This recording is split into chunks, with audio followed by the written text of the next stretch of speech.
Hey everyone, and welcome to the Coping with Stress virtual healthy break. Today we're going to be talking about stress, how it affects your body, how it affects your mind, and most importantly, some things that we can do to help keep our stress low, especially after the year we've had this past year. It is so important for us to keep a healthy mindset as well as a healthy body. So, starting out, what is stress? Stress is a normal physical response to the events that make you feel threatened or upset the balance or the routine of your life. When you sense danger, whether it's real or imagined, your body kicks into that flight or fight response. When it's working properly, it helps you stay focused, energetic, alert, and can help you rise and meet challenges. So, some of the mental reactions to stress: anxiety, irritability or anger, sadness, depression, confusion, a tendency to only see the negative in a situation or in people around you.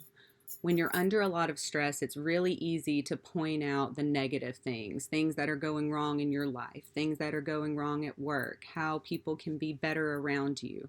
It's important to realize that this is just a side effect of too much stress, and we need to shift focus and control some of that stress to have a more positive outlook. And not only does stress affect your mental health, but also your physical health. Physical reactions to stress can be higher blood pressure, chest pain, muscle tension, even a stress headache, a greater occurrence of colds or flu. Being under constant high levels of stress really weakens your immune system and makes you more susceptible to different viruses and illnesses. You having problems sleeping or weight gain or weight loss, those can also be adverse physical reactions to stress. Some of the effects of chronic stress. So, chronic stress being high levels of stress that you're under for longer periods of time. It really does disrupt every system in your body and can lead to some serious health issues, such as increased blood pressure, suppression of the immune system, like we talked about, an increased risk of heart attack or stroke. It can even contribute to infertility and, of course, speed up the aging process. Long-term stress can rewire your brain, leaving you vulnerable to anxiety and depression. So maybe you are a person who didn't have any symptoms of anxiety and depression until later on in life. That really could be attributed to your stress levels as you've gotten older, changed jobs, started a family, different life events that can be more stressful. So let's talk a little bit about work. Work can be one of the main stressors in our life, and rightfully so, because we spend a majority of our time at work. So, some of the seven main causes of stress on the job can be control. So, feeling like you have no control over your job or your work duties. It can be competence. So, being insecure about your job performance, not really getting any feedback from your management or supervisors about how you're doing at your job, both good and bad.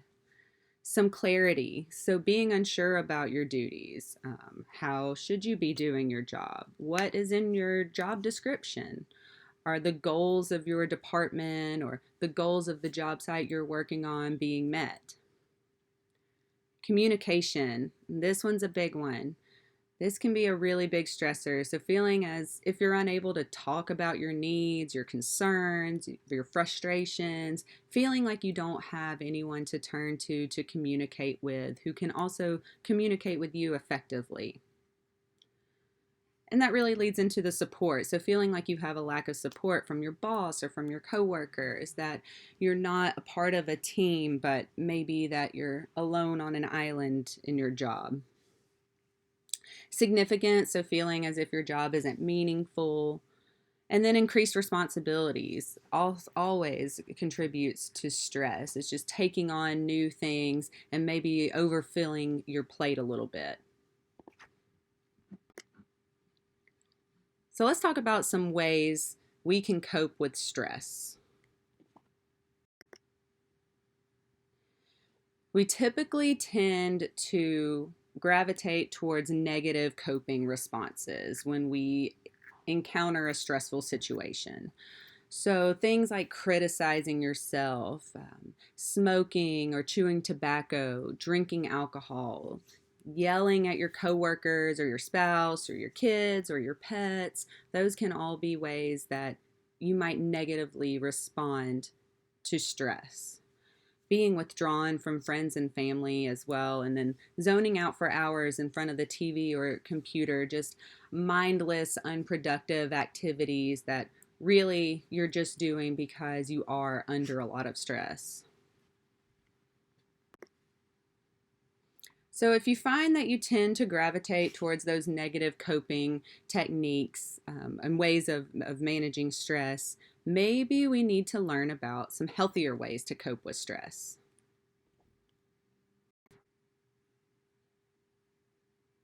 Coping with stress during the work week. So, there's a lot of things that we can do in the moment at work when stressful situations arise. And we want to make sure that we have some different techniques that we can do so these things don't pile up and we wait until the end of the day or the end of the week to focus on them and try to de stress. So, some things you can do are going for a short walk at lunch. It can just be 5 or 10 minutes walking around the parking lot just a few times, enough to just clear your head and get some fresh air.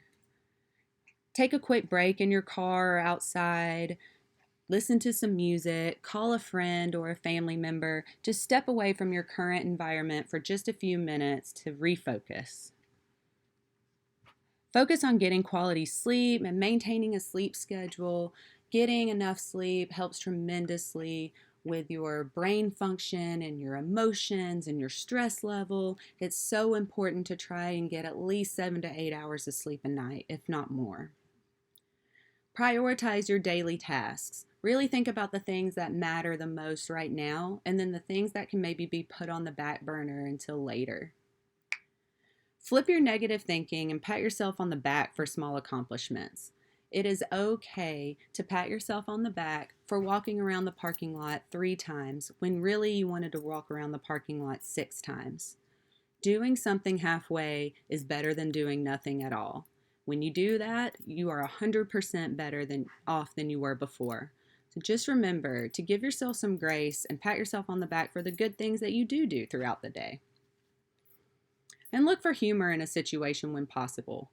We've always heard the term laughter is the best medicine, and it's the truth. Anytime you can find something really funny or find some humor in a situation, take it, laugh for a minute, and let yourself go.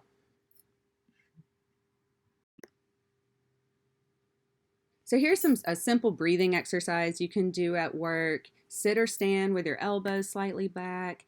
Inhale a deep breath. Hold it 10, 15 seconds, and then exhale. And do that 3 or 4 times. These are things that we can do as we're working, as situations occur. Before you respond to a situation, take a few deep breaths. Really try to clear your mind before you answer.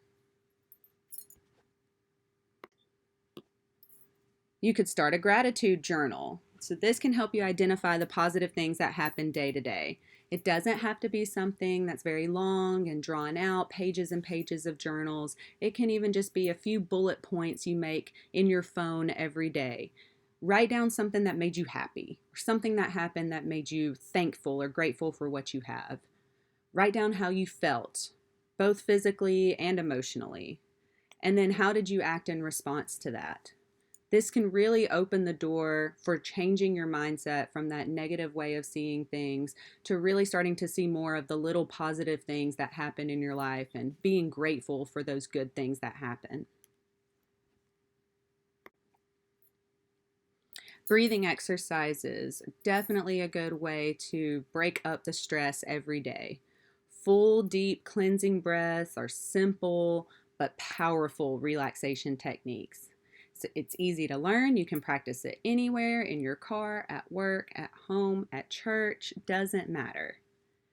There are apps and audio guides that can help you through the process, or just take a few deep breaths like we saw in a few slides ago, and you can do it on your own.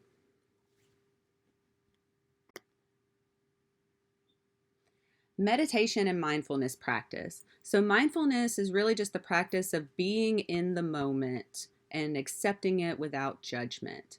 So, that really just means focusing on what you're doing at that time and not letting the outside factors come in, not thinking about what you have to do later, what you didn't do earlier, what's happening at work, what stresses you're having with your kids, but just really being in the moment at that time and allowing yourself to be in the moment.